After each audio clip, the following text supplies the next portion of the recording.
Техническом колледже днем прогремел взрыв. Сработало самодельное устройство, начиненное металлическими поражающими элементами. Позже стало известно, что до этого в здание вошел вооруженный молодой человек, студент этого учебного заведения.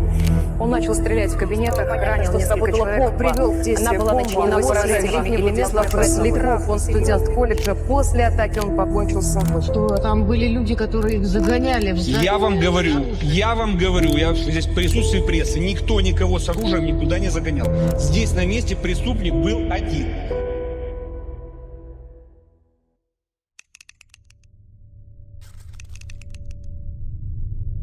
On October 12, 2018, a small gun shop in Kerch received a call from a previous customer. The customer bought a 12-gauge Hudson Escort pump-action shotgun in late August at the gun shop. Unknown what the call was about, but it's most likely that the customer called about buying shotgun ammo. On October 13, 2018, the customer visited a different gun shop called Sokol and bought around 150 rounds of shotgun cartridges the following morning, before meeting up with a friend he met online. Can I move our meeting till 12 a.m.? Yes, did something happen? You were worried about something. I'll tell you later.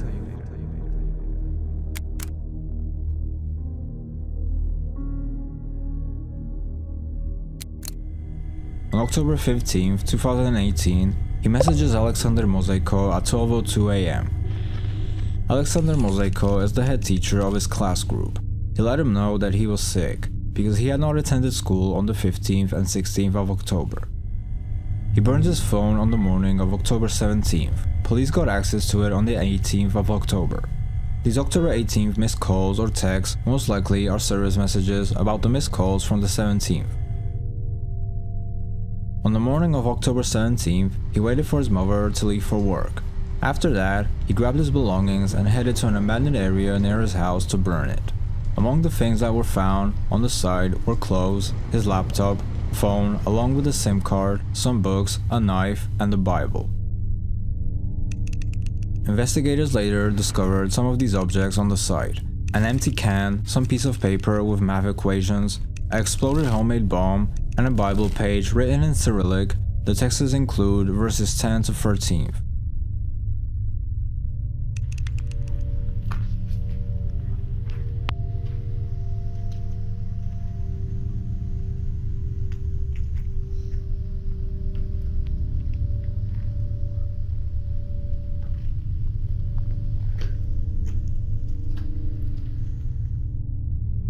After that, he returns back to his house to grab a duffel bag, a black backpack, and heads towards the bus stop. Not the one near his house, but one little further away.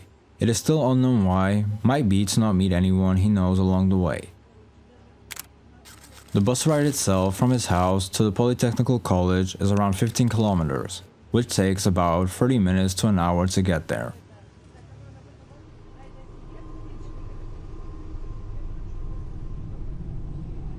After the bus ride, he gets off at the bus stop near the Polytechnic College.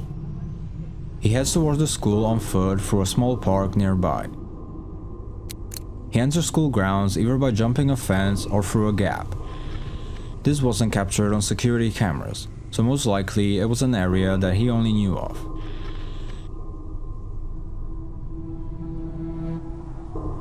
At the school ground itself, there is probably a school break going on, so he blends in easily and doesn't raise suspicion. He enters the school from the south side, to avoid the metal detectors at the main entrance from the north. The approximate time is 10 a.m. The time of the school cameras are not synced correctly.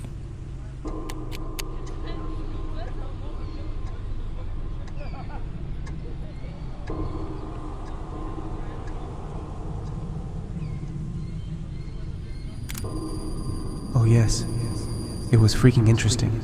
I woke up at 5:15, made breakfast, and up 12 hours in front of my computer. On weekends I have classes from 9:30 to 4:30, and then I up the rest of the day in front of my computer. Interesting? 362 days a year like this. This is 18-year-old Vladislav Roslyakov, the perpetrator. You can see him carrying a black backpack. This is where the homemade bomb is placed. Over his right shoulder he is carrying a black duffel bag, which contains his Hudson escort shotgun.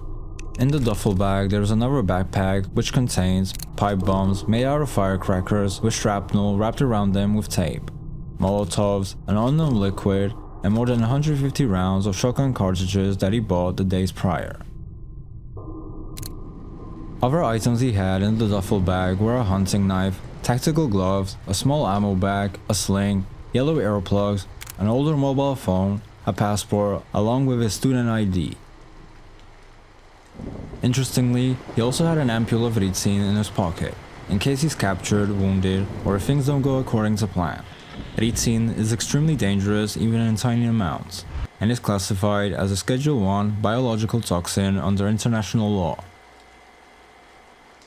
He was also wearing a white plain t-shirt with the writing hatred, or in Russian, nenavist. Definitely inspired by Eric Harris's Natural Selection t-shirt that he wore in the 1999 Columbine shooting. Roslyakov enters the school with no issues.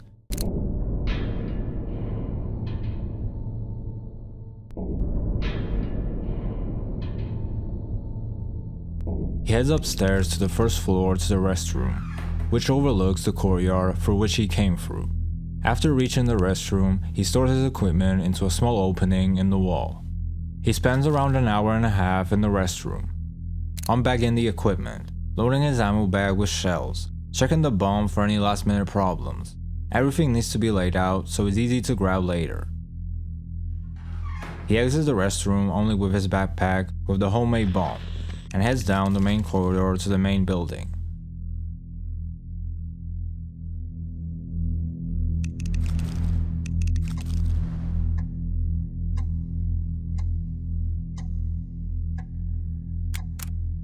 Roslyakov is seen checking his phone.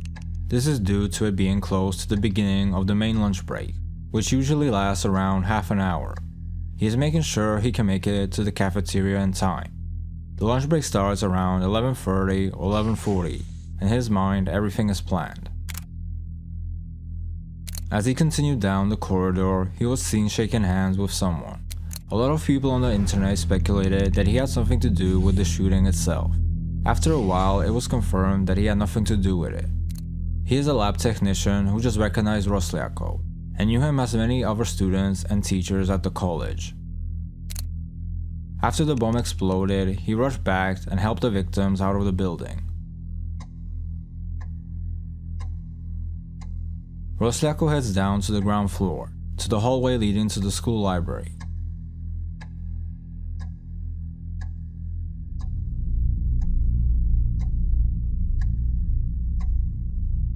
He wanted to place a padlock on the exit door, to slow down people from fleeing through it. He probably didn't go down the entire hallway and check the library, because the library that day was closed. Roslyakov's plan fails. He can't get the lock through the hinges because they are slightly misaligned. He realizes that if he fiddles around too long, the whole plan will fail. And also, lunch break is starting soon, so he's wasting time.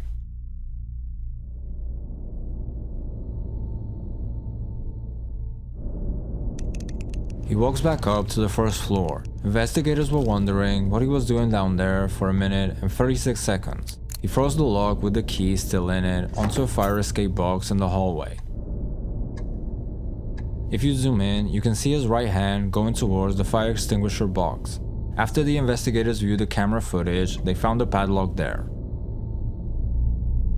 Only psychologists noticed his strange movements near the fire escape box on the security camera footage while reviewing the forensic evidence.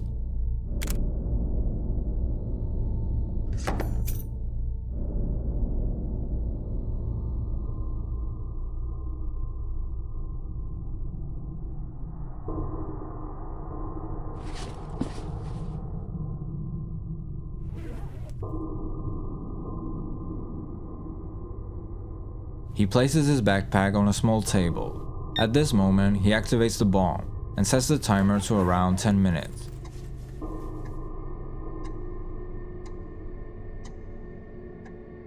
The bomb has an explosive force of more than 1 kilogram of TNT, with shrapnel and metal inside it.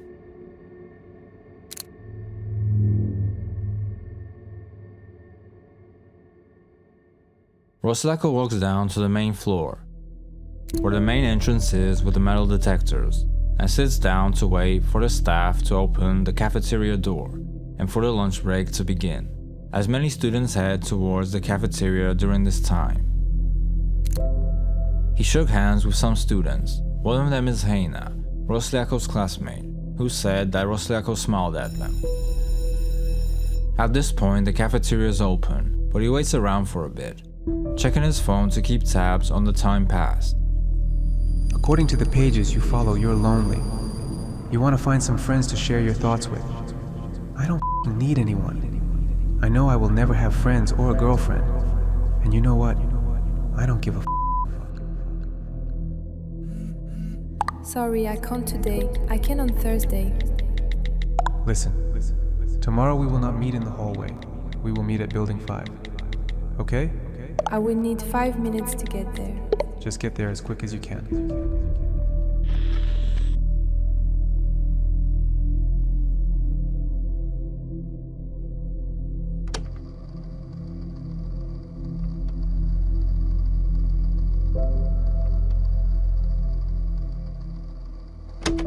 Roslyakov stands up around 11:37, 7 to 8 minutes before the bomb is set to explode. He places the bomb on a table hanger or on a chair. He is seen changing seats, making last-minute changes on where the impact will occur. He waits a while in the cafeteria to not cause suspicion, and then walks out, and heads towards the restroom on the first floor, where his equipment is stashed. He even took his jacket off to save some time.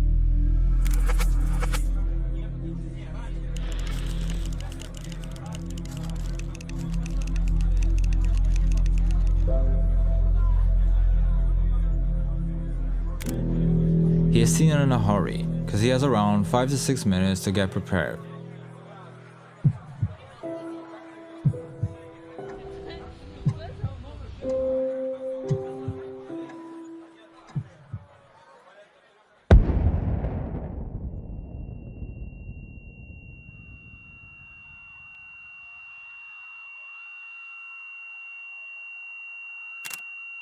The bomb explodes around 11:44 or 11:46.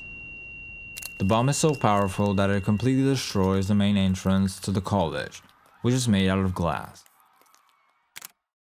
It knocks out the window frames itself and the corridors nearby, even destroying cabinet doors in the hallway.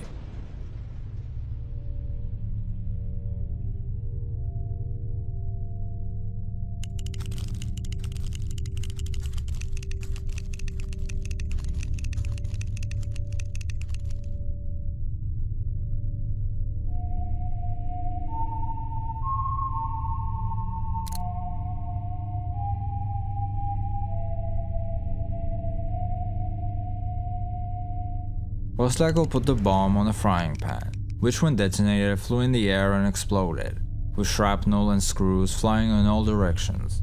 Bomb disposal experts will later find the remains of the frying pan that Roslyakov used.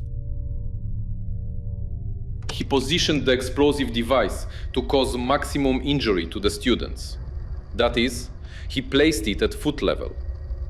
Roslyakov couldn't place the backpack on the table because it would have immediately attracted attention. He hung it on a hook or placed it below the table.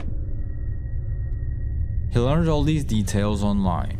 On his memory card, investigators would find a ton of links to materials on ballistics, explosives, chemistry, and physics. I don't know how they got in. There were children, they streamed in. I rang the bell like usual and let the kids in. As soon as the kids came inside, there was an explosion. I thought the television had blown up. Then there was a second blast. People started coming down the stairs, saying they'd heard shooting on the second floor. Nobody came through. They could have entered from the back. We have a fence there that's easy to get around. There are these little gates and no surveillance cameras. You could hop it easily. I heard the gunshots, called the police, and triggered the alarm. After the explosion occurs, Roslyakov destroys the window in the restroom with the end of a shotgun grip and starts firing into the courtyard. This is all caught by a car's dashcam parked near the college.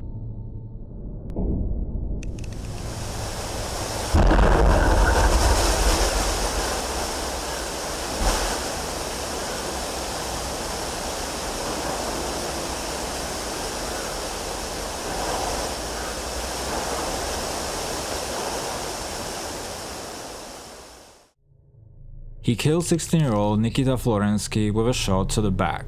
16-year-old Dasha Chegeres is hit. Unfortunately, she falls and succumbs to her injuries. He also wounds several other students. Просто мы вышли во внутренний двор политеха, и через минуту все взорвалось. Просто стекла везде повылетали, начали стрелять. Мою подругу. Даже. А мы просто бежали, она упала, и все, она больше не встала. Я не видела больше ее. Там куча моих друзей. We were waiting in a classroom. Less than 20 feet from us there was a deafening explosion. The instructors came running in and said it was a fire. Everybody ran out, jumping fences, going wherever they could. While running, we could hear more explosions and gunfire. In group chats, people are writing that the people in the stairwell and cafeteria were all shot. A girl broke both her legs in one of the explosions. When we were running, we saw a girl lying unconscious, covered in blood. She was there in the courtyard, on her back and barely breathing. After the shooting in the courtyard, Roslyakov exits the restroom and goes into the hallway. He shoots Vladislav Roslyakov at close range near the restroom door. He was spotted on CCTV in the early morning. He died at the age of 19.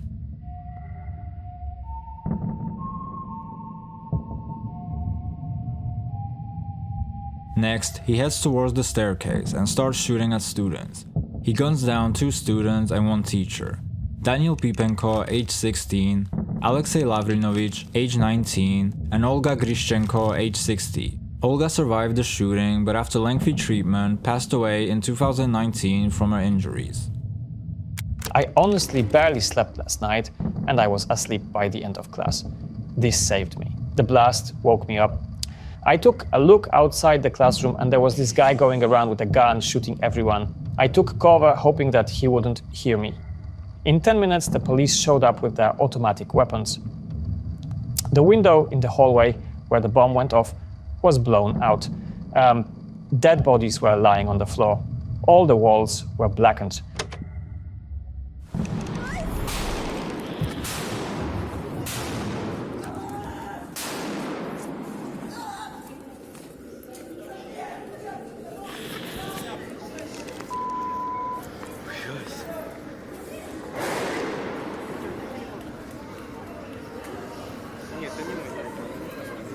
Пизда, там взорвалось нахуй. Что-то, блядь, там взорвалось. Иду, она вообще. Чей тел, блядь? Посмотри там. Там точно. А тут полюбасу пароль. Смотри. Тут такой, знаешь, с окна, знаешь, стекла полетели. Надо позвонить, ебать, узнать, чей это тел. Может, не срывать? Кто-то съебал? Пацаны, там может помощь нужна!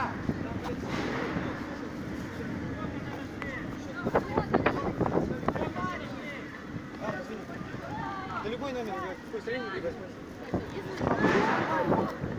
Звони за мной, пускай не хватит. Что там забывает?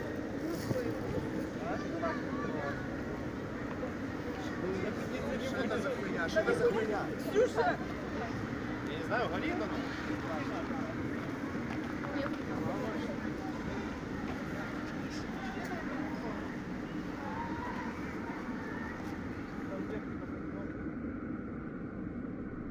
After the shooting on the staircase, he shoots teacher Larisa Kurdiasteva at close range near the door to one of the classrooms. She died at the age of 62. He heads down the hallway and shoots the door handle to one of the classrooms. this classroom was empty since no casualties are reported here. He continues down the main hallway towards the library. On the right of this hallway, you can see the courtyard also.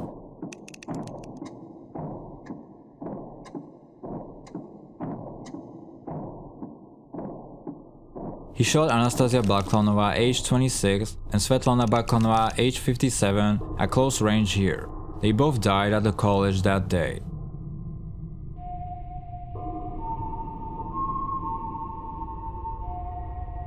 At 11 a.m., I went to the Technical Inventory Bureau to sign some internship contracts.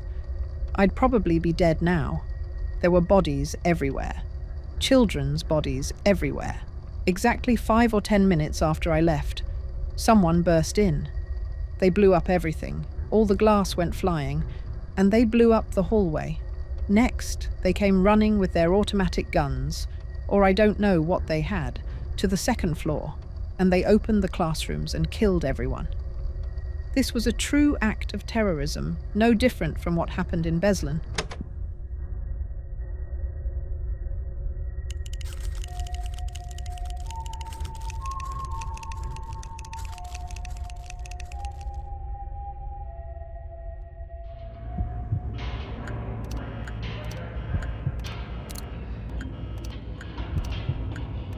In this footage, he shoots Ludmila Ustenko, a teacher of the college. She died at the age of 63.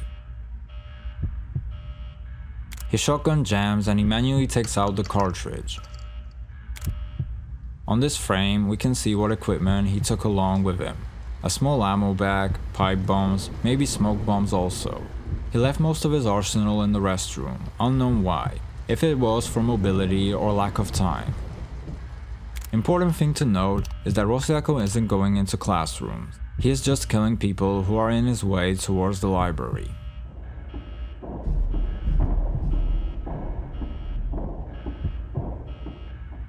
Heading towards Roslyakov is Alexander Mozaiko, who I mentioned was the head teacher of his class group. Roslyakov shot him 3 times. The first shot near his left hand or near the stomach area. He is seen running away from the first shot, but unfortunately is hit by the second shot to the back and falls to the ground. Roslyakov then walks up to him and at point blank range shoots him in the head. He died at the age of 46. Alexander Mozaiko is the final victim that Roslyakov guns down.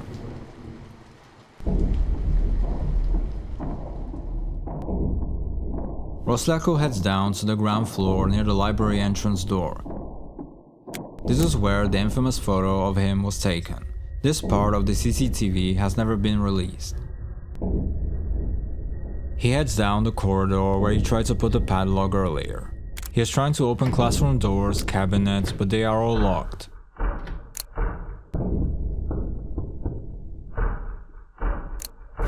He shoots out the window and hits nobody. At this point, Roslyakov is off camera. It is unknown what he is doing at this time. But there are a few classrooms and the staircase which he first went down to try and lock the door. After a while, he heads back towards the staircase near the library door, lighting 2 smoke bombs or pipe bombs that failed to explode, one of them creating a huge cloud of smoke at the end of the corridor.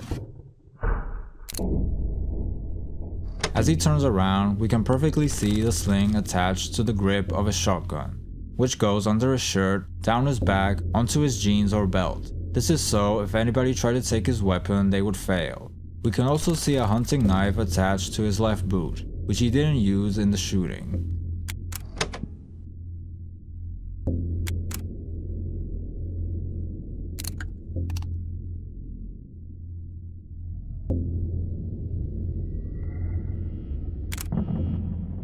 After heading upstairs, he shoots at a locked door which leads to a computer room or a class.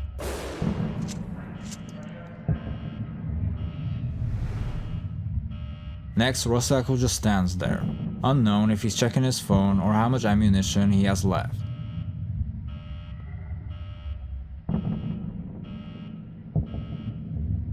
Because of the smoke from the bomb or pipe bombs, the fire alarm is going off, so Roslyakov starts shooting at it.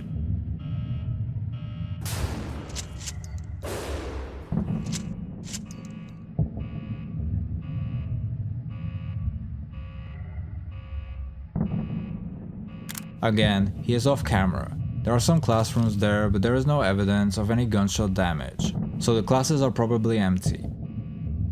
After the bomb exploded in the cafeteria, a lot of people were trying to call the emergency services.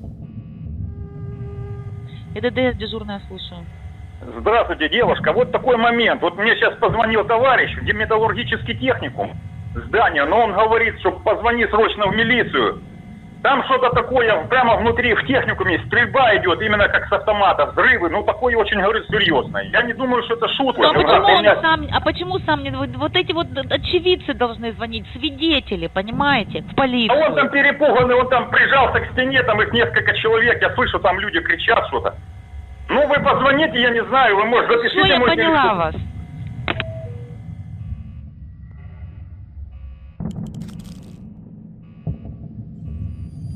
It's better to keep my thoughts to myself. For example, I want to brains out with a shotgun. It would be hella cool. No. It would be so beautiful to make the whole floor dirty with my brains. If you use a 12 gauge, the rest of your head will look like a beautiful flower. Romantical. After a while, Roslyakov heads down to the ground floor again. He's looking out a huge window. His shotgun jammed again, and he manually takes out the cartridge and reloads.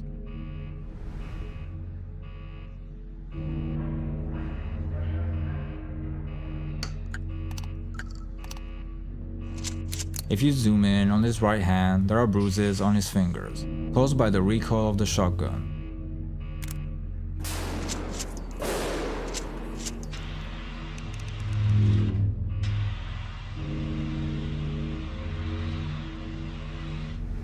By this time, most of the people have left the school already.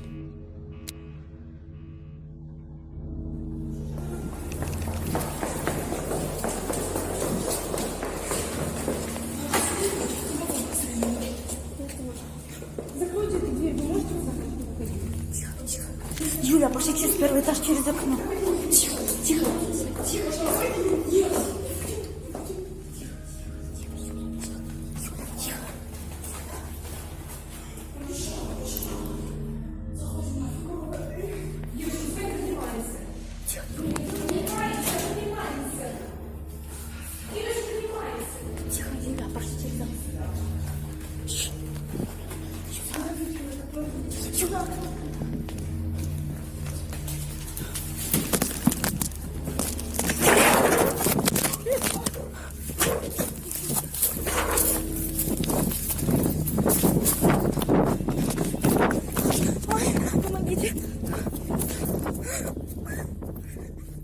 It looks like he wants to go upstairs again, but changes his mind and goes down the corridor, but turns around because of the smoke and lack of visibility.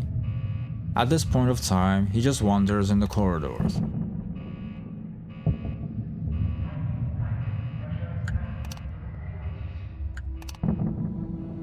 He enters the computer room through the library and shoots 2 monitors. He walks back to the end of the classroom, sees that nobody is there and turns around. This is the last footage of Roslyakov seen alive. After he leaves the computer room and enters the library, he flips 2 tables. It is unclear if he flipped the tables at this moment or this moment. It is no secret that Roslyakov was inspired by Columbine. Therefore, maybe he wanted to recreate the of Eric Harris as well. There are no cameras in the library. He commits, but not immediately. On photos, we can see he has gunpowder on the right side of his cheek, which indicates that he had the end of his shotgun placed there. Might indicate hesitation. It is unknown at what time he committed. He could have done it at the same exact time as the Columbine killers did, because the time matches up. Eric Harris and Dylan Klebold committed around 12:08, and Roslyakov is seen exiting the computer room at 11:53. We know that the cameras are not synced correctly. They are off by 1 hour. They could be off by the minutes also, so this part is just speculation, but the similarities are disturbing. In less than 10 minutes, 21 innocent people lost their lives and 17 got injured. So who was this man, and what was his reasoning?